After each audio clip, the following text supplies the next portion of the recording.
Welcome back, Commander. My name's Tim, and in this video it's all about my top 5 features that I don't want to see in the next Mass Effect game.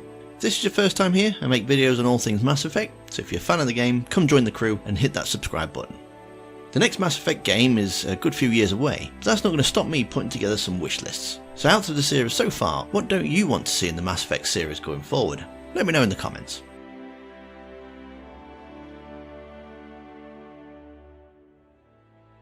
One of the greatest aspects of the trilogy is that you can choose your class. If you want to be a biotic god and unleash hell with nothing but the power of your mind, then you could. I am a biotic god. If on your next playthrough you just wanted to be a sniper sharpshooter, then you could just pick the soldier class. However, in Andromeda they did away with this and they introduced profile switching. I understand people might not want to replay the game over and over just to see how different classes play out, but being able to switch to a biotic and then to an adept and then to a soldier on the fly, it just doesn't make sense to me. Biotics need the implants. Caden had the L2 which gave him the headaches. Shepard would have had an L3 if that's the class he chose. So let's go back to having some character builds, put the replayability back in and keep the lore intact, which leads me to my next point.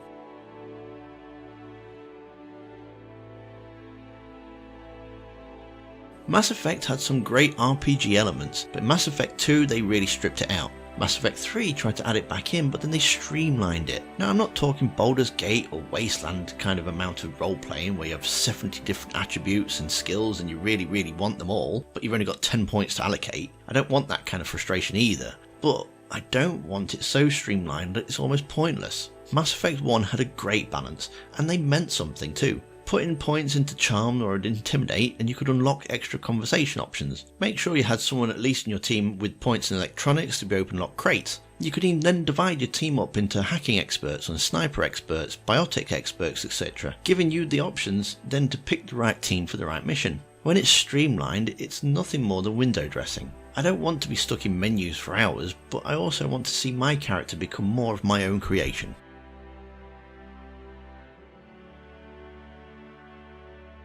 What's this supposed to be? I mean, look at it, it looks horrendous. I'm not sure if it's supposed to be the successor to the Omni tool, but it certainly doesn't look it. The Omni tool could administer Medigel, open doors, be a voice recorder, and even has this massive blade in it. This just looks something like a Lego brick stuck to my arm. Bring back the Omni tool.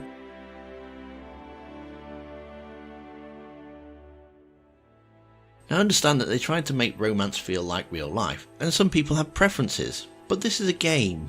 I don't want to have to jump through hoops just to get jiggy with my favourite blue alien. You know, that actually sounds more like my real life. Anyway, my point is that I understand that Mass Effect's not a dating simulator, but romance is part of BioWare games, so let me choose who I want to try and date and not just be limited to 1 or 2. Or better yet, have them date me, and that could lead to some interesting situations, especially if you try to date them all.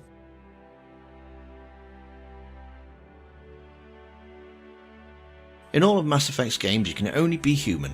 Okay, granted, the original trilogy was Shepard's story, so switching out to play as a Turian halfway through wouldn't make any sense, but now we have a fresh slate, and there are about 13 to 14 other races in the galaxy. Understandable, playing as the Keepers or the Hanhar might be a little tricky, and conversation would be a little jarring playing as the Vorcha or the Elcor, but that still leaves us the Turians, the Asari, the Drell, the Solarians, and who wouldn't want to play as a Krogan? If Liara's going to be the captain of the new ship, then she could recruit you and have a Dragon Age type of story where it's showing you with your race of choice, and then that joins up and feeds into the main story. Do you agree with my list, or do you actually like the streamlined RPG elements? Let me know in the comments. If you're interested in the history of the Elusive Man and how he became indoctrinated, take a look at the playlist that's on screen now. If you enjoyed the video, please give it a thumbs up and don't forget to subscribe for more Mass Effect videos. And I'll see you next time, Commander.